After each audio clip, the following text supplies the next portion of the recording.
अरिहन्ताणम् नमो सिद्धाणं नमो आयर्याणं नमो वज्रायाणं नमो लोये सवसागुणम्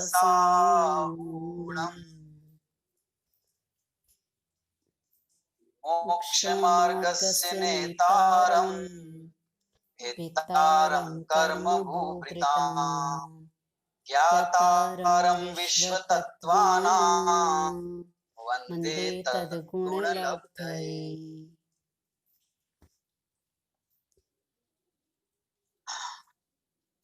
यह तत्वार्थ सूत्र नामक महाग्रंथ की कक्षा आज हम शुरू से शुरू कर रहे हैं। पूर्व में 5वें अध्याय के ऊपर हमारी चर्चा चली थी और बाद में ये निर्णय किया गया था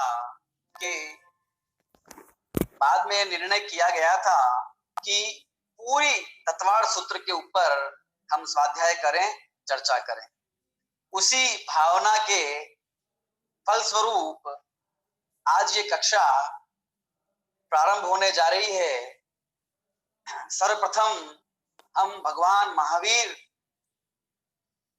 को बारंबार वंदन करते हैं, उनके श्री चरणों में प्रणाम करते हैं, उन्हें नमन करते हैं।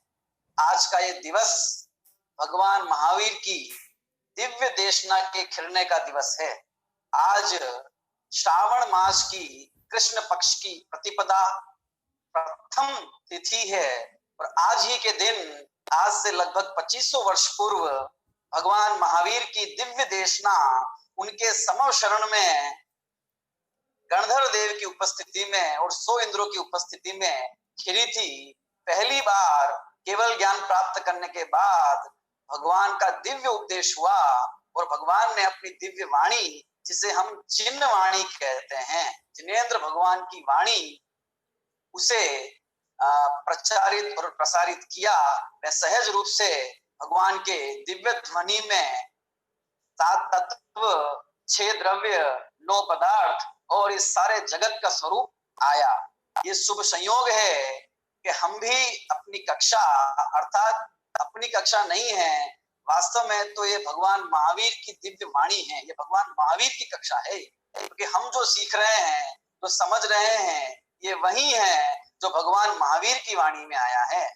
जो वर्धमान प्रभु ने, तीर्थंकर महावीर ने आज से 2500 साल पूर्व अपनी ओंकारमय दिव्य ध्वनि में जिस आत्मा का स्वरूप बताया, जिन 6 द्रव्यों और 7 तत्व का स्वरूप बताया, उन्हीं को आचार्य उमा स्वामी देव ने इस तत्वार्थ सूत्र ग्रंथ के अंदर संजोया है, सूत्रों में पिरोया है और इस भगवान महावीर की वाणी को हम और आप आज से तत्वार्थ सूत्र ग्रंथ के माध्यम से सुनेंगे, सीखेंगे और समझेंगे।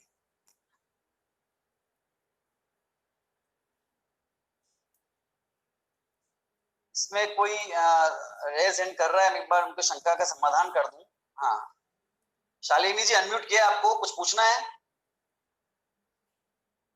नहीं भैया, कुछ नहीं पूछना। अच्छा, ठीक है। नितिन जी, कुछ पूछना है आपको?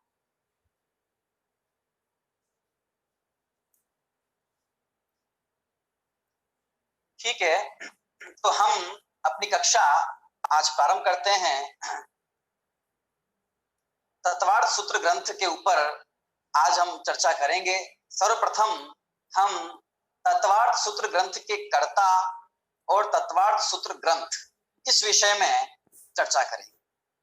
उससे पूर्व मैं कक्षा के बारे में कुछ बातें आपके साथ साझा करना चाहता हूं।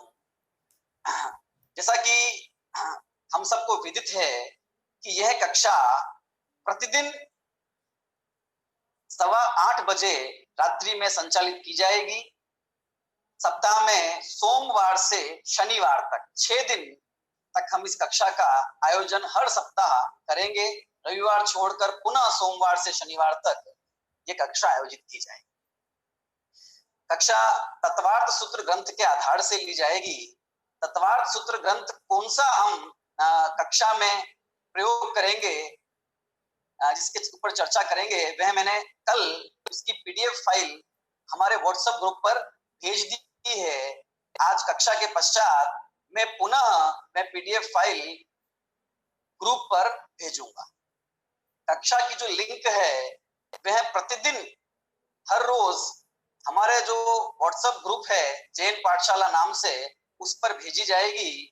और जिस प्रकार से आज आप उस लिंक पर जाकर कक्षा में शामिल हुए हैं, उसी तरह से हर रोज आप उस लिंक पर जाकर कक्षा में शामिल हो सकते हैं। पहले अध्याय से 10वें अध्याय तक संपूर्ण तत्वार्थ सूत्र जी का स्वाध्याय, मनन, चिंतन हम करेंगे। इसलिए आप सभी इस प्रकार से अपने मन को तैयार करें कि हमें पूरा ग्रंथ का स्वाध्याय करना है, तो पूरा हमें पढ़ना है। और रोज आप ये समय 8:15 बजे से 9 बजे तक का अवश्य निकालें, ताकि आप इस ग्रंथ का संपूर्ण रूप से स्वाध्याय कर सकें। कुछ बातें हैं जो आपको ध्यान देनी है, ध्यान रखनी है। आप जब क्लास में बैठे हैं तो आप इस बात का विशेष ध्यान रखिए कि अपने साथ में आप एक डायरी या नोटबुक जरूर बनाएं, जरूर रखें। और ग्रंथ जी अगर आपके सामने हैं तो ये बहुत अच्छी बात है। ग्रंथ जी को आप सामने रखकर, और भले कोई भी ग्रंथ आपके सामने हो, जो पीडीएफ फाइल मैंने भेजी है अगर वह हो तो बहुत अच्छी बात है। अगर वो ग्रंथ नहीं भी है और कोई दूसरा ग्रंथ भी है और जहाँ सूत्र लिखे हैं, तो वो भी आप लेके बैठ सकते हैं। और जो जो यहाँ से विषय वस्तु बताई जाए और जो आपको योग्य लगे, आप अपनी नोटबुक में, अपनी डायरी में अवश्य लिखें। ये एक प्रकार से आपके नोट्स कहें या हम इस ग्रंथ का संपूर्ण स्वाध्याय करें, ये आपके उस डायरी में अंकित हो जाएगा, तो जीवन भर आपको काम आएगा। कक्षा में जो विषय वस्तु पढ़ाई जाए, मुख्य रूप से सूत्र और उनका अर्थ, ये आप सबको प्रयास ही नहीं करना, बल्कि 100% आप सबको उसे याद करना है। आप याद करें, कोशिश करें कि वे सूत्र याद हों। बहुत सरल है और हम बहुत सरलता से उसे लेकर चलेंगे। और आप सभी ये प्रयास करें कि वे सूत्र धीरे धीरे जैसे आपको हो, पर आप उसको याद जरूर करें। समय समय पर विषय का रिवीजन करने के लिए और हमने कितना सीखा है उस बात को समझने के लिए समय समय पर परीक्षाओं का आयोजन किया जाएगा।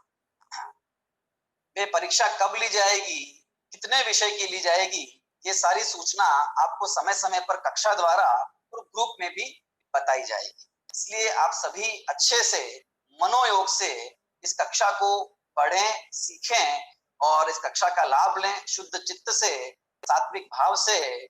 और भगवान महावीर का, 24 तीर्थंकर का, आचार्य उमा स्वामी जी का स्मरण करते हुए नित्य प्रति कक्षा में आए और इसका लाभ लें।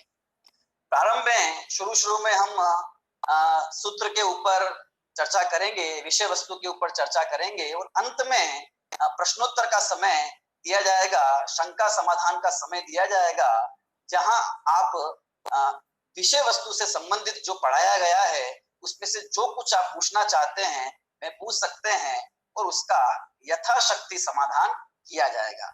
यदि आप यहाँ पूछने से वंचित रह जाते हैं अथवा वे प्रश्न आपके मस्तिष्क में नहीं आ पाता है, तो कोई चिंता का विषय नहीं है। हमारा जो जैन पाठशाला ग्रुप है, आप उस पर भी वे प्रश्न लिखकर या उसकी ऑडियो रिकॉर्डिंग आपके प्रश्न की डाल सकते हैं। उस प्रश्न का यथाशक्य और यथाशक्ति समाधान करने का पूरा प्रयास किया जाएगा। इस कक्षा का उद्देश्य संपूर्ण तत्वार्थ सूत्र ग्रंथ को पढ़ना और याद करना ही नहीं है। इस कक्षा का उद्देश्य इस तत्वार्थ सूत्र ग्रंथ के माध्यम से भगवान महावीर की अनंत तीर्थंकरों की जो वाणी है, उस वाणी को समझकर और हम कैसे अपने दुखों का अंत कर सकते हैं, हम कैसे उस भगवान के जैसे बन सकते हैं, हम कैसे इस जैन धर्म का और इस जीवन का सार समझ सकते हैं, वो उद्देश्य है। तो उसी उद्देश्य को हम ऊपर रखकर इस ग्रंथ के स्वाध्याय में अपना चित्त लगाएं, अपना मन लगाएंगे। तो ये कुछ बातें थी जो मैं कक्षा के विषय में आपके साथ साझा करना चाहता था। अब हम विषय वस्तु में प्रवेश करेंगे। जैसा कि आप सभी को विदित है कि हम श्री तत्वार्थ सूत्र जी ग्रंथ के ऊपर चर्चा करने वाले हैं, तो सर्वप्रथम हम ये जाने कि ये तत्वार्थ सूत्र ग्रंथ के कर्ता कौन है, इसे लिखने वाले कौन हैं, उनके बारे में भी हमें परिचय होना चाहिए। उस संबंध में मैं एक श्लोक द्वारा आपको बताना चाहूंगा। ये श्लोक इस प्रकार से है, तत्वार्थ सूत्र कर्तारम कृत्यपिच्छोपलक्षितम वंदे गणेन्द्र संजातम उमा स्वामी मुनीश्वरम। क्या कहा इस श्लोक में? तत्वार्थ सूत्र कर्तारम, तत्वार्थ सूत्र ग्रंथ के कर्ता अर्थात तत्वार्थ सूत्र ग्रंथ को लिखने वाले गृद्ध पिच्छोपलक्षितम, और गृद्ध पिच्छ की जिन्हें उपाधि मिली है, जिन्हें गृद्ध पिच्छाचार्य भी कहा जाता है, और वंदे गणेन्द्र संजातम, ऐसे आचार्य उमा स्वामी को जो कि गणेन्द्र अर्थात मुनियों के संग के इंद्र हैं, आचार्य हैं, मुनीश्वर हैं, मुनियों के ईश्वर हैं, ऐसे आचार्य देव को वंदे, मैं नमन करता हूं। यह श्लोक उनके बारे में हमें प्राप्त होता है, जो कि ये बताता है कि तत्वार्थ सूत्र ग्रंथ की रचना आचार्य उमा स्वामी देव ने की है। आचार्य उमा स्वामी देव का परिचय हम थोड़ा समझते हैं। देखिए, जैनाचार्यों की ये विशेषता रही है कि वे जितना गूढ़ और गंभीर ग्रंथ लिखते हैं, जितनी बातें वे तत्व के बारे में लिखते हैं, उसका एक हिस्सा भी वे अपने बारे में नहीं लिखते। प्राचीन लगभग सारे ही आचार्यों की भी ये विशेषता रही कि उन्होंने ग्रंथ तो लिखा, लेकिन अंत में यहाँ तक कि उन्होंने अपना नाम भी नहीं लिखा। लेकिन उनके जो परवर्ती आचार्य हैं, बाद में हुए आचार्य हैं, उनके माध्यम से हमें ये पता चलता है कि हाँ, ये ग्रंथ इन आचार्य देव ने लिखा है। कई ऐतिहासिक साक्ष्य, शिलालेख आदि के माध्यम से इतिहासकारों ने, विद्वानों ने निष्कर्ष निकाले और ये सिद्ध किया। क्यों करते थे आचार्य देव ऐसा? क्यों वे इतने बड़े बड़े ग्रंथ लिखने के बाद, इतने महान ग्रंथ लिख देने के बाद भी अपना नाम नहीं लिखते थे?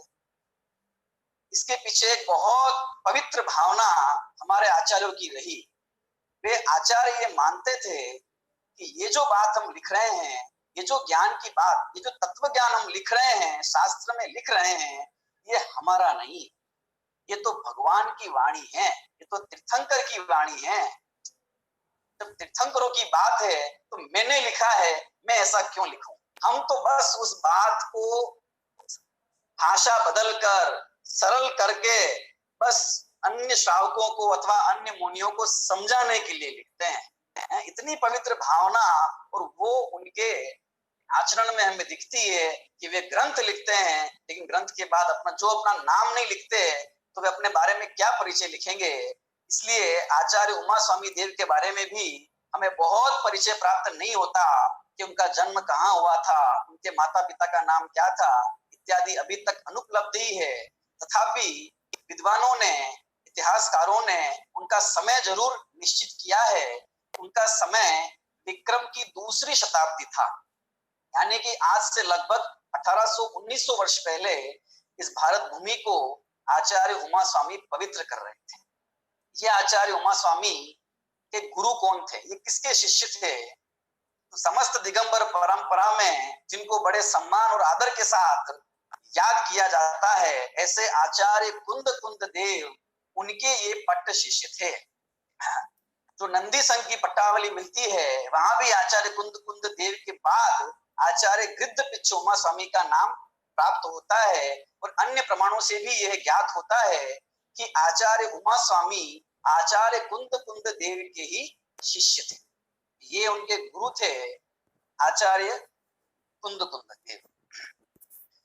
और इनके बारे में अधिक जानकारी उपलब्ध नहीं होती है। आचार्य उमा स्वामी, अगर हम इनके नाम के बारे में थोड़ी चर्चा करें तो वह भी अभी प्रासंगिक है। इनके दो नाम प्राप्त होते हैं, एक तो उमा स्वामी और दूसरा उमा स्वाति। दो नाम है, उमा स्वामी और उमा स्वाति। उमा स्वामी नाम वर्तमान में प्रचलित है और ये इनके परवर्ती आचार्यों ने ग्रंथों में याद किया है, जो श्लोक हमने अभी बोला उसमें भी उमा स्वामी मुनीश्वरम ऐसा कहा गया है। ठीक है, और उमा स्वाति नाम, यह नाम भी दिगंबर आचार्य जो हुए हैं उन्होंने इनका दिया है। श्रवण बेलगोला में जो शिलालेख उक्त संदर्भ में प्राप्त हुए हैं वहां पर भी आपको उमा स्वाति कहा गया है। 13वीं सदी में हुए आचार्य बालचंद्राचार्य ने एक कन्नड़ी टीका लिखी तत्वार्थ सूत्र जी के ऊपर कन्नड़ भाषा में, और वहां पे आपने इन्हें गृद्ध पिच्छाचार्य उमा स्वामी उमा स्वाति ऐसा लिखा है। तो इस प्रकार से हमें ज्ञात होता है कि इनके दो नाम हैं, आचार्य उमा स्वामी और आचार्य उमा स्वाति, ये हमें प्राप्त होता है। ठीक है, अभी एक शंका आप में से बहुत लोगों के मन में हुई होगी कि हमने तो ये सुना है कि उमा स्वाति ऐसा नाम तो श्वेतांबर परंपरा में लिया जाता है, तो उस संबंध में भी मैं थोड़ा स्पष्टीकरण कर देना चाहता हूं। देखिए, उमा स्वाति नाम के एक दूसरे आचार्य जो तत्वार्थ सूत्र के ग्रंथा है करता है, वे उमा स्वामी या उमा स्वाति अलग है, और एक उमा स्वाति नाम के दूसरे आचार्य 5वीं सदी में हुए, विक्रम की 5वीं शताब्दी में हुए, जिन्होंने तत्वार्थ सूत्र के ऊपर ही भाष्य लिखा, टीका लिखी, जिसका नाम था तत्वार्थ अधिगम भाष्य। तत्वार्थ अधिगम भाष्य, उनका नाम था वाचक उमा स्वाति। ये जो वाचक उमा स्वाति हैं वे श्वेतांबर परंपरा के आचार्य हैं, और ये जो गृद्ध पिच्छाचार्य उमा स्वाति या उमा स्वामी हैं ये दिगंबर परंपरा के आचार्य हैं, और यही इस सूत्र तत्वार्थ सूत्र ग्रंथ के मूल करता है। ये जो वाचक उमा स्वाति हैं उन्होंने भी तत्वार्थ सूत्र ग्रंथ के ऊपर टीका लिखी, इसका नाम तत्वार्थ अधिगम भाष्य था, और जो कि श्वेतांबर परंपरा में अभी भी प्रचलित है, चलती है। तो ये दो बातें आपको अच्छे से समझ लेनी है। और इनका नाम आचार्य उमा स्वामी के रूप में ही अधिक प्रचलित हुआ, वो इसलिए हुआ क्योंकि वे उमा स्वाति पहले हो गए थे, तो उमा स्वाति नाम से कहीं ये भ्रम न हो जाए कि तत्वार्थ सूत्र के कर्ता आचार्य उमा स्वामी है, इसलिए ये नाम भेद भी आगे चल पड़ा, और फिर दिगंबर परंपरा में आचार्य उमा स्वामी ऐसा ही कहा जाने लगा, और हम भी उन्हें आचार्य उमा स्वामी ही कहते हैं। तथापि ये बात हमारे समझने योग्य थी उनके नाम के विषय में, इसलिए मैंने इसका स्पष्टीकरण यहाँ किया। ये तो हमने आचार्य उमा स्वामी महाराज के बारे में, आचार्य उमा स्वामी देव के बारे में परिचय समझा जो हमें उपलब्ध था। आगे और विद्वान प्रयास करेंगे और शिलालेख यदि कुछ मिलते हैं तो उनके बारे में और अधिक परिचय भी प्राप्त हो सकता है। अब हम बात करते हैं तत्वार्थ सूत्र ग्रंथ की। अब हम बात करते हैं तत्वार्थ सूत्र ग्रंथ की। जो तत्वार्थ सूत्र ग्रंथ है, सबसे पहले हम इस ग्रंथ के नाम के ऊपर चर्चा करें। यह जो तत्वार्थ सूत्र नाम का ग्रंथ है, इसका मूल नाम जो प्राप्त होता है वह तत्वार्थ है। क्या नाम है? सिर्फ तत्वार्थ। क्योंकि ऐसा हम कैसे कह सकते हैं? ऐसा हम इस प्रकार से कह सकते हैं क्योंकि इस ग्रंथ के ऊपर आगे जो टीका लिखी गई वहां सर्वत्र तत्वार्थ इस शब्द का ही प्रयोग किया गया। जो सर्वार्थ सिद्धि नाम की टीका लिखी वहां आचार्य देव ने उसे तत्वार्थ वृत्ति कहा, अर्थात तत्वार्थ ग्रंथ की वृत्ति टीका, है ना। फिर हम और नाम सुनते हैं, तत्वार्थ राजवार्तिक, तत्वार्थ श्लोक वार्तिक, तत्वार्थ प्रकाशिका। इस सब जगह हम तत्वार्थ नाम देखते हैं, तत्वार्थ सूत्र नाम नहीं देखते हैं। तो मूल नाम तत्वार्थ रहा है और तत्वार्थ सूत्र ये भी इस ग्रंथ को कहा जाता है। क्यों कहा जाता है तत्वार्थ सूत्र? तत्वार्थ सूत्र इसलिए कहा जाता है क्योंकि तत्वार्थ की चर्चा, 7 तत्व की चर्चा इस ग्रंथ में सूत्र रूप में की गई। ये सारा ग्रंथ सूत्रों में निबद्ध है ना। तो 7 तत्वों की मतलब तत्वार्थ, पूरा शब्द तत्वार्थ है ना। तो 7 तत्वार्थों की चर्चा इस ग्रंथ में सूत्रों के रूप में की गई है, इसलिए इस ग्रंथ को तत्वार्थ सूत्र भी कहा जाता है। और तत्वार्थ सूत्र इस शब्द का उपयोग भी धवला टीका में आचार्य वीरसेन स्वामी ने किया है। उन्होंने स्पष्ट शब्द लिखा है तच्चत्थ सुत्त, प्राकृत में है तच्चत्थ सुत्त मतलब तत्वार्थ सूत्र। तो इस प्रकार से तत्वार्थ कहें और यहाँ तत्वार्थ सूत्र कहें, एक ही बात है ना। एक और नाम इस ग्रंथ का हमें प्राप्त होता है और वह है मोक्ष शास्त्र। क्या नाम है? मोक्ष शास्त्र। मोक्ष शास्त्र क्यों कहा जाता है? क्योंकि इसमें जो शुरुआत की है, जो पहला जो शब्द है वह भी मोक्ष है, मंगलाचरण का, मोक्ष मार्गस्य नेतारम। दूसरी बात, इसमें जो प्रथम सूत्र है वह सूत्र इस प्रकार है, सम्यक दर्शन ज्ञान चरित्राणि मोक्ष मार्ग। मोक्ष के मार्ग की चर्चा से, और 10वें अध्याय का जो 9वां सूत्र, अंतिम सूत्र है, वहां भी मोक्ष शब्द का प्रयोग है, मोक्ष की चर्चा की है। तो इस संपूर्ण ग्रंथ में मोक्ष की चर्चा की गई है, इसलिए इस शास्त्र का नाम मोक्ष शास्त्र भी है। ठीक है, तो इस प्रकार हमने तत्वार्थ सूत्र ग्रंथ के नाम के बारे में जाना कि तत्वार्थ भी कहते हैं, तत्वार्थ सूत्र भी कहा जाता है और मोक्ष शास्त्र भी कहा जाता है। उसके कारण को भी हमने समझा। ठीक है, इस तत्वार्थ सूत्र ग्रंथ में 10 अध्याय हैं, 10 चैप्टर हैं और 357 सूत्र, 357 सूत्र हैं। हर अध्याय में सूत्रों की संख्या अलग अलग है और जब हम उन 10 अध्याय के सूत्रों को मिलाते हैं तो वे कुल 357 सूत्र होते हैं। हम बात करते हैं तत्वार्थ सूत्र ग्रंथ की भाषा और शैली की, कि ये ग्रंथ किस भाषा में लिखा गया है। तो यह ग्रंथ संस्कृत भाषा में लिखा गया है और संस्कृत भाषा में लिखा गया जैन साहित्य का सबसे पुराना, सबसे प्राचीन प्राप्त ग्रंथ, उपलब्ध ग्रंथ यदि कोई है तो यह तत्वार्थ सूत्र ग्रंथ है, जो कि संस्कृत भाषा में लिखा गया है। उससे पहले कोई ग्रंथ संस्कृत में लिखा भी गया हो तो वह अभी प्राप्त नहीं होता है। तो सबसे पुराना प्राप्त ग्रंथ जो है वह ये तत्वार्थ सूत्र नाम का ग्रंथ, इसकी भाषा संस्कृत है। विजय जी कुछ कहना चाहते हैं? विजय जी, मैं क्षमा चाहूंगा, कक्षा हम पूरी करेंगे, इसके बाद हम प्रश्नों के ऊपर चर्चा करेंगे। जो भी आप बात कहना चाहते हैं या प्रश्न पूछना चाहते हैं या कुछ भी कहना चाहते हैं, या ऐसी भी कोई बात है कि जो आपको विदित हो सकता है मुझे विदित नहीं हो, आपको विदित हो, आपको बताओ, तो वो आप शेयर भी कर सकते हैं, आपको बता भी सकते हैं, है ना। ऐसा कोई वो नहीं है कि कोई बात यदि आपको आती है, आप भी सब स्वाध्यायी हैं, ग्रंथ का अभ्यास किया है, तो कोई बात अगर ऐसी विशेष है तो वो आप सबके साथ में शेयर कर सकते हैं। तो भाषा इस ग्रंथ की संस्कृत है। शैली अगर बात करें, शैली मतलब लिखने का स्टाइल, तरीका, तो किस तरीके में लिखा गया है कि सूत्र शैली में लिखा है। सारे ग्रंथ में सिर्फ सूत्र लिखे गए है ना। हम पुराने ग्रंथों को देखते हैं तो हमें कोई कोई ग्रंथ पद्य में मिलते हैं, यानी कि श्लोक लिखे होते हैं। सिर्फ किसी किसी ग्रंथ को देखते हैं तो वहां गद्य लिखा होता है, जैसे हम निबंध और कहानियां लिखते हैं उसी प्रकार से वहां गद्य टीका होती है। कोई कोई हम ग्रंथ देखते हैं तो हमें गद्य और पद्य मिश्रित मिलता है, यानी कि वहां गद्य भी है और पद्य भी है, दोनों है, श्लोक भी है और गद्य में भी लिखा गया है। कि जो गद्य पद्य मिश्रित काव्य होते हैं इन्हें चंपू काव्य कहा जाता है। यशस तिलक चंपू और आचार्य अमृतचंद देव की आत्मख्याति इसका अच्छा उदाहरण है। तो यह जो ग्रंथ लिखा गया है इसकी शैली है सूत्र शैली, अर्थात सूत्र लिखे गए हैं इस ग्रंथ के अंदर। जैन धर्म की बातों को, जैन धर्म की चर्चा को, जैन धर्म के सिद्धांतों को सूत्र में निबद्ध किया गया है और ये सूत्र कुल मिला के 357 है। सूत्र किसे कहते हैं? सूत्र क्या होता है?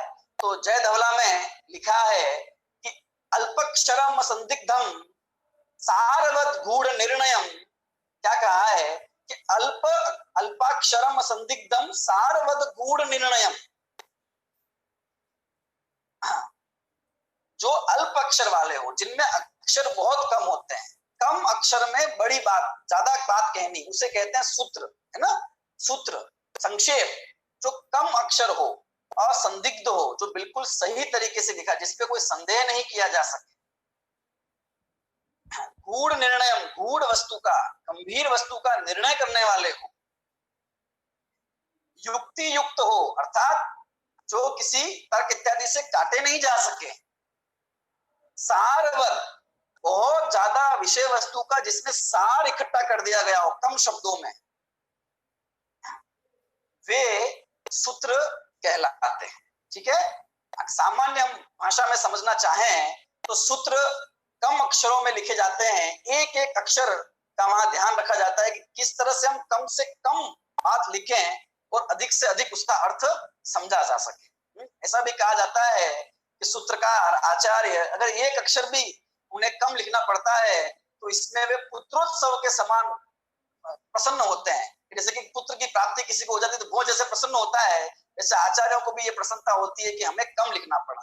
ठीक है, तो सूत्र की विशेषता है कि अक्षर बहुत कम होते हैं लेकिन भाव बहुत गंभीर होता है। दूसरी बात, सूत्र जो ग्रंथ होते हैं, जैसे सूत्र का मतलब धागा भी होता है, सूत्र का मतलब धागा भी होता है।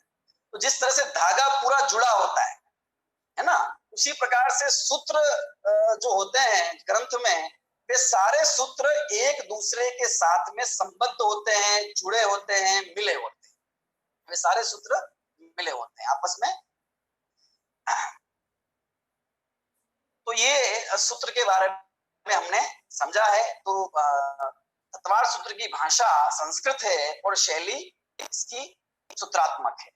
हम बात करते हैं तत्वार सूत्र की महिमा की। तो तत्वार सूत्र की ग्रंथ की महिमा क्या है, ये तो कोई भी ऐसा जैन व्यक्ति नहीं है कि जिसने इस तत्वार्थ सूत्र ग्रंथ का नाम नहीं सुना हो, चाहे दिगंबर हो या श्वेतांबर, चाहे मूर्ति पूजक हो या स्थानकवासी, चाहे 13पंथी हो या 20पंथी, कोई भी हो, लेकिन तत्वार्थ सूत्र ग्रंथ को सारे जैन समाज में समान आदर प्राप्त है।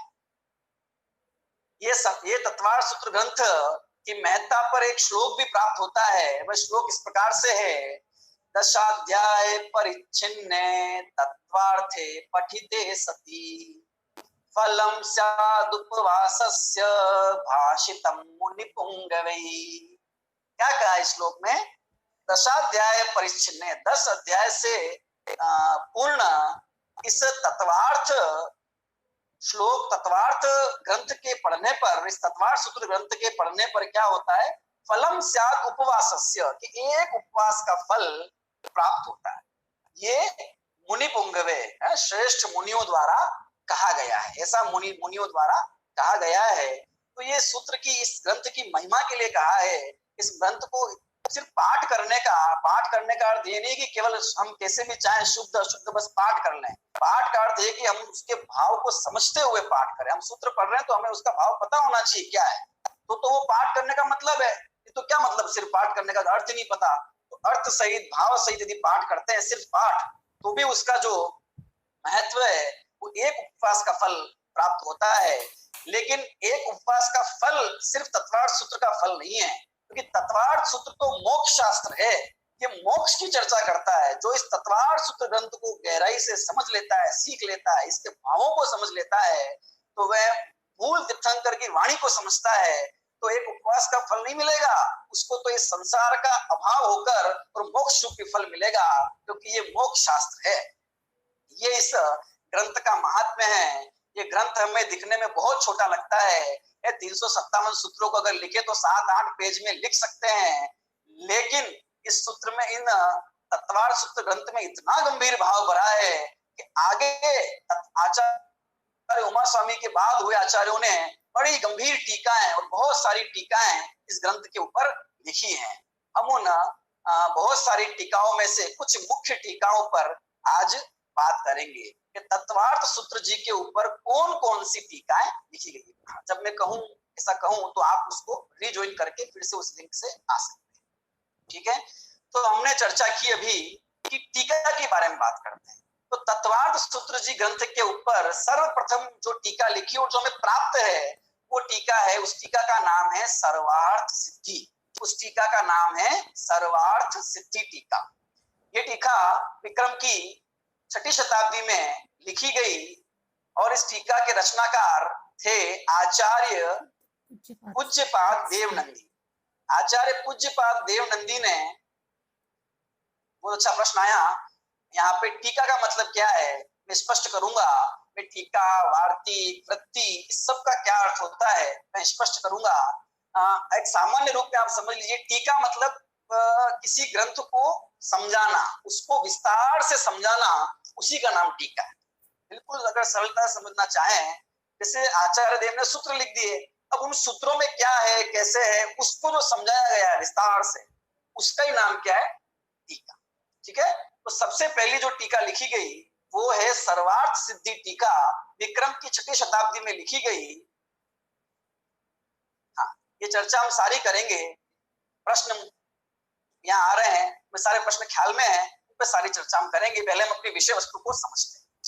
विक्रम की 6ठी शताब्दी के अंदर सबसे पहली टीका जो लिखी गई संस्कृत भाषा में, वह टीका थी सर्वार्थ सिद्धि, जो कि आचार्य पूज्यपाद देवनंदी स्वामी ने लिखी।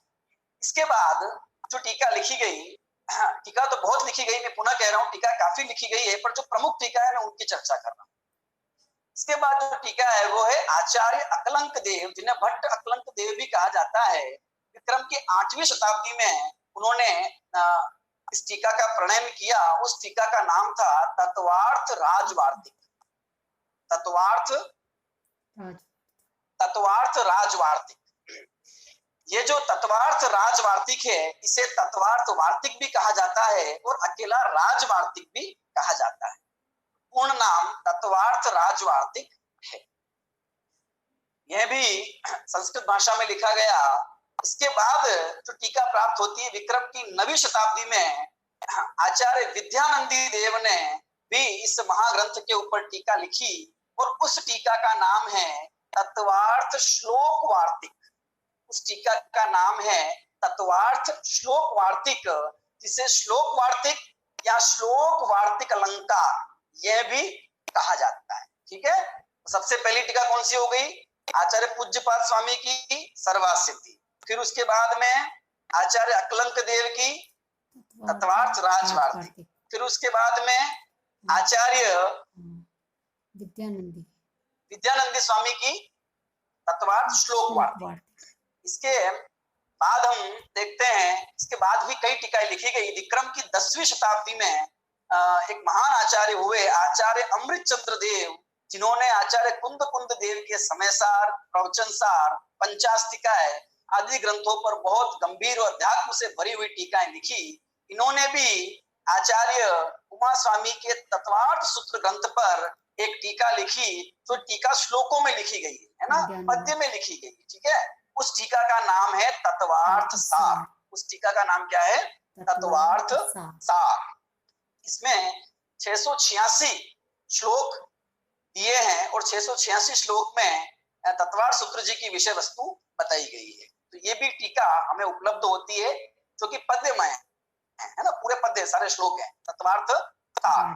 ठीक है, फिर एक कन्नड़ी टीका की चर्चा मैंने आपसे की थी कि आचार्य बालचंद्र जी द्वारा 13वीं शताब्दी में यह कन्नड़ी टीका लिखी गई। फिर कई आधुनिक विद्वानों ने भी इस ग्रंथ पर अपनी टीकाएं लिखी है। विक्रम की 18वीं शताब्दी 19वीं शताब्दी में 19वीं शताब्दी में हुए पंडित सदासुख दास जी, जिन्होंने जयपुर के वे रहने वाले थे, उन पंडित सदासुख दास जी ने भी इस तत्वार्थ सूत्र ग्रंथ के ऊपर देश भाषा, ढूंढारी भाषा में टीका लिखी। वो टीका का नाम है अर्थ प्रकाशिका। उस टीका का क्या नाम है, अर्थ प्रकाशिका। और उसके बाद कई आधुनिक विद्वानों ने भी इस 20वीं और 21वीं सदी में इस ग्रंथ पर टीका लिखी है। उनमें कुछ मैं विद्वानों के नाम आपको बताना चाहूंगा। पंडित फूलचंद जी सिद्धांत शास्त्री, पंडित कैलाश चंद जी, पंडित रामजी भाई दोषी, और अभी 2014 में ही टीका जिनकी प्रकाशित होकर आई है डॉक्टर हुकमचंद जी भारिल, जो जैन अध्यात्म के और जैन तत्व ज्ञान के मूर्धन्य मनीषी हैं और वर्तमान में इस भारत भूमि को अभी भी अलंकृत कर रहे। 2014 में उनकी तत्वार्थ मणि प्रदीप नाम से टीका इस तत्वार्थ सूत्र ग्रंथ के ऊपर आई। तो इस प्रकार से कुछ टीकाओं की चर्चा है, कुछ टीकाओं के नाम हमने अभी जाने। इसके अतिरिक्त भी बहुत सारी टीकाएं तत्वार्थ सूत्र ग्रंथ के ऊपर लिखी गई है, तथापि ये कुछ मुख्य टीकाएं थी जिनके नाम जानना आवश्यक था। और आगे जब हम चर्चा करेंगे तो इन टीकाओं की विषय वस्तु को साथ में लेकर चर्चा करेंगे। चर्चा तो यहाँ केवल सूत्र और अर्थ की जाएगी, पर उसके आधार से जो हम विषय वस्तु समझेंगे, तर्क वितर्क करेंगे, वे सब इन आचार्यों की वाणी और उनकी बात को लेकर करेंगे। ये टीकाएं जो लिखी गई, ये कोई छोटी छोटी टीकाएं नहीं थी। तत्वार्थ सूत्र ग्रंथ तो दिखने में बहुत छोटा लगता है, पर इसका भाव बहुत गहरा है। हाँ, मैं आपसे थोड़ा निवेदन करना चाहूंगा कि अभी 2-3 मिनट के बाद में ये कक्षा पूर्ण हो जाएगी, तो आप वापस रीज्वाइन करके जरूर आ जाइए इसके ऊपर, फिर हम कुछ प्रश्नोत्तर भी करेंगे। मैं इन टीकाओं का प्रमाण बताना चाहता हूँ, ये टीकाएं कितनी बड़ी थी मैं ये बताना चाहता हूँ। तो टीकाओं को नापने की जो इकाई है, जैसे उनको नापा जाता है, तो किसी ग्रंथ को हम कैसे नापेंगे? इसमें इतने पेज है, इतने पेज की बुक है, हम ऐसा बोलते हैं ना, लेकिन पेज से अगर हम नापेंगे तो वो सही मापना नहीं हो पाएगा। क्यों? पेज छोटे भी हो सकते हैं, बड़े भी हो सकते हैं ना। तो पेज से नहीं नाप सकते तो शब्दों से नाप सकते हैं कि इसमें इतने शब्द हैं, तो शब्द भी बड़े बड़े हो सकते हैं। ज्यादा संस्कृत में तो क्या होता है, शब्द क्या होते हैं, शब्द बहुत सारे शब्द मिले होते हैं, है ना, तो उन शब्द एक ही शब्द कहलाएगा, तो वो भी मापना ठीक नहीं होगा। तो ग्रंथों को नापने का जो पहले हमारा मापदंड था वो था अक्षर। अक्षरों से ग्रंथों को नापा जाता था, ठीक है। और जब वे 32 अक्षर पूरे हो जाते थे, उन 32 अक्षरों के ग्रुप को श्लोक कहा जाता था। क्या कहा जाता था? श्लोक। अब वे चाहे गद्य में लिखा हो या पद्य में लिखा हो, वैसे श्लोक एक छंद है। श्लोक एक छंद है जो पद्य में संस्कृत के छंद लिखे जाते हैं, उसमें ये 2 लाइन का एक श्लोक छंद होता है, जिसका दूसरा नाम अनुष्टुप भी है, अनुष्टुप छंद, ठीक है। जैसे मैं एक उदाहरण आपको देता हूं, मंगलम भगवान वीरो, मंगलम गौतमो गणी, मंगलम कुंद कुंदार्यो, जैन धर्मोस्तु मंगलम। ये हमने एक श्लोक बोला, तो ये अनुष्टुप छंद है ना, इसमें 32 अक्षर है, ठीक है।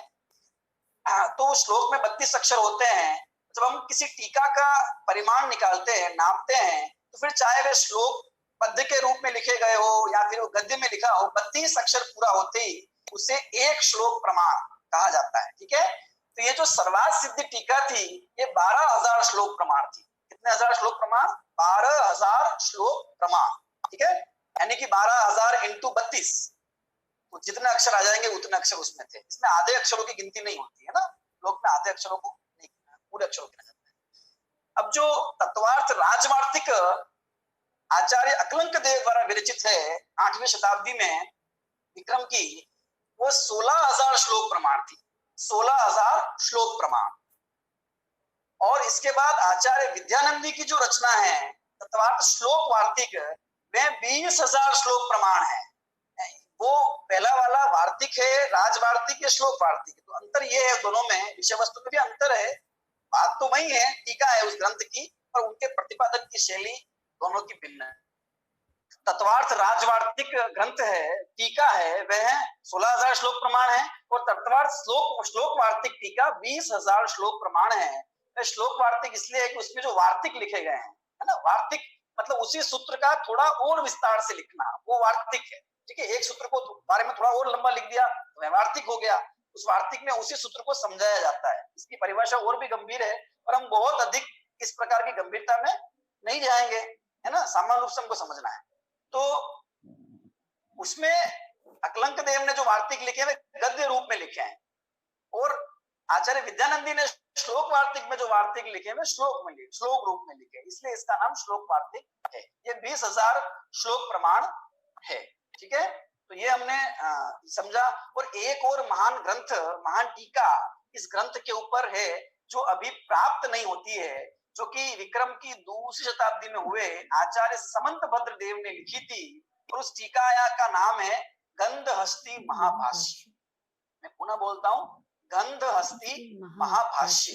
एक बहुत बड़ा भाष्य, भाष्य का मतलब भी टीका ही है, ठीक है ना। आप वृत्ति कहें, वार्तिक कहें, भाष्य कहें, इस सब का मतलब टीका है, लेकिन सब थोड़े थोड़े अलग होते हैं अपने स्वरूप में। तो भाष्य मतलब बहुत विस्तार चर्चा करना। तो उसका जो प्रमाण पंडित सदाशिव दास जी ने अपनी प्रस्तावना में लिखा है अर्थ प्रकाशिका की, वह बताया 84,000 श्लोक प्रमाण, क्योंकि वे महाभाष्य है ना। 84,000 श्लोक प्रमाण वह टीका आचार्य समंत भद्र देव ने लिखी थी, ऐसा प्राप्त होता है, लेकिन वह टीका हमें वर्तमान में उपलब्ध नहीं होती। तो ये कुछ टीकाएं इस महान ग्रंथ के ऊपर जो हमें प्राप्त होती है, और एक जो अप्राप्त है वो हमने देखा। एक टीका श्वेतांबर संप्रदाय से में भी टीका है बहुत सारी, पर मुख्य जो टीका है वो तत्वार्थ अधिगम भाष्य नाम करके है, जो कि हमने पहले बात की थी। वाचक उमा स्वाति आचार्य वाचक उमा स्वाति ने उस टीका को लिखा है, जो तत्वार्थ अधिगम भाष्य के नाम से प्रचलित है। और भी सिद्धसेन गणी आदि भी हुए श्वेतांबर परंपरा में, उन्होंने भी लिखी है टीकाएं। ये तो हमने चर्चा की इस ग्रंथ की टीकाओं के बारे में। ग्रंथ की टीकाएं और भी है, लेकिन मुख्य टीकाओं के बारे में हमने बात की, और उनका प्रमाण कितना है और कैसे लिखी गई है, किस भाषा में है। तो संस्कृत भाषा में है सारी टीकाएं, ठीक है। एक कन्नड़ी भाषा में भी प्राप्त है, एक हमने जो चुंडारी भाषा वाली टीका वो भी है। तो आधुनिक विद्वानों की लिखी गई टीका हिंदी भाषा में है। अंग्रेजी भाषा में भी इस पर काम किया गया है, और अनेक भाषाओं में इसका अनुवाद प्राप्त होते हैं। अब हम बात करते हैं तत्वार्थ सूत्र ग्रंथ की विषय वस्तु कि क्या क्या विषय वस्तु इस तत्वार्थ सूत्र ग्रंथ में। देखिए, नाम से ही पता चल जाता है, तत्वार्थ सूत्र। जिस ग्रंथ में तत्वार्थों की चर्चा की गई हो या तत्वों की चर्चा की गई हो, उसका नाम है तत्वार्थ सूत्र। तो तत्वार्थ सूत्र के अंदर 7 तत्व की चर्चा, 7 तत्वों की चर्चा, और इन 7 तत्वों के माध्यम से मोक्ष की चर्चा, मोक्ष मार्ग की और मोक्ष की चर्चा की गई है, ठीक है। वे 7 तत्व जीव, अजीव, आश्रव, बंध, संवर, निर्जरा और मोक्ष हैं। इन्हीं 7 तत्वों की चर्चा, इन्हीं का विस्तार इस तत्वार्थ सूत्र ग्रंथ में है। और हम अगर छोटे कम शब्दों में ये कहें कि इस पूरे जैन आगम का, पूरे जैन धर्म का सार इस तत्वार्थ सूत्र ग्रंथ के अंदर समाहित कर दिया है आचार्य देव ने, और उसी का विस्तार अनेक टीकाओं में हुआ। और उन्हीं टीकाओं में जैन धर्म की बहुत सारी बातें, भगवान महावीर की दिव्य ध्वनि में आई खूब सारी चर्चा है। जो उनका द्वादशांग है, उस द्वादशांग का जो सार है, उसकी चर्चा हमें मिलती है। तो जैन धर्म का जो सार है वह इस ग्रंथ में दिया गया है। अनेक सिद्धांत इस ग्रंथ में बताए गए हैं। 7 तत्वों की चर्चा, जीव, अजीव, आश्रव, बंध, संवर, निर्जरा और मोक्ष, ये की गई है। हम ये भी समझ लेते हैं कि 10 अध्याय इस ग्रंथ में है, तो किस अध्याय में किस किस तत्व की चर्चा मुख्यता से की गई है। देखिए, पहला, दूसरा, तीसरा और चौथा, 4 अध्याय। पहला, दूसरा, तीसरा और चौथा, इन 4 अध्यायों में जीव तत्व का वर्णन मुख्यता से किया गया है, जीव तत्व का वर्णन किया गया है, ठीक है। 5वें अध्याय में अजीव तत्व का वर्णन किया गया है। 5वें अध्याय में अजीव तत्व का वर्णन किया गया है। 6ठे और 7वें अध्याय में आश्रव तत्व का वर्णन किया गया है। आश्रव तत्व का वर्णन 6ठे और 7वें अध्याय में किया है। 8वें अध्याय में बंध तत्व की चर्चा की है। 8वें अध्याय में बंध तत्व की चर्चा की है।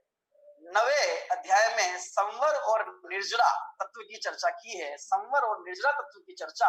और 10वें अध्याय में निर्जरा पूर्वक मोक्ष तत्व की चर्चा की गई है। मैं पुनः बोल देता हूँ, ये मुख्यता से कथन है, समझना है ना। वैसे तो सब में सब तत्वों की चर्चा मुख्य रूप से है, पर समझना, पहले, दूसरे, तीसरे, चौथे अध्याय में जीव तत्व, 5वें अध्याय में अजीव तत्व, 6ठे और 7वें अध्याय में आश्रव तत्व, 8वें अध्याय में बंध तत्व, 4 हो गए, 7 तत्व है ना। 9वें अध्याय में संवर और निर्जरा, आश्रव बंध हो गए, संवर और निर्जरा की चर्चा। और 10वें अध्याय में मोक्ष तत्व की चर्चा की गई है। इस प्रकार इस तत्वार्थ सूत्र के 10 अध्यायों में 7 तत्वों की चर्चा की है, संपूर्ण जैन दर्शन का सार भरा है। और वे सब बताकर मोक्ष के बारे में बताया कि ये जीव कैसे संसार के दुखों से छूटकर और मोक्ष की प्राप्ति कर सकता है, कैसे इस जीव के संसार के दुखों का अंत आ सकता है, और कैसे ये सम्यक दर्शन ज्ञान चरित्र रूप मोक्ष मार्ग को प्राप्त कर सकता है, और फिर समस्त दुखों के अभाव रूप उस मोक्ष मार्ग को प्राप्त कर मोक्ष की प्राप्ति कर सकता है। ये महान चर्चा इस तत्वार्थ सूत्र ग्रंथ में की गई है। इसीलिए यह तत्वार्थ सूत्र ग्रंथ संपूर्ण जैन शासन का, संपूर्ण जैन साहित्य का शिरमोल ग्रंथ बना हुआ है। संपूर्ण जैन साहित्य में सब जगह सारे जैन इसे बड़े आदर से पढ़ते हैं, याद करते हैं और समझते हैं। हम भी इसी तत्वार्थ सूत्र ग्रंथ के ऊपर चर्चा आगामी दिनों में कराने वाले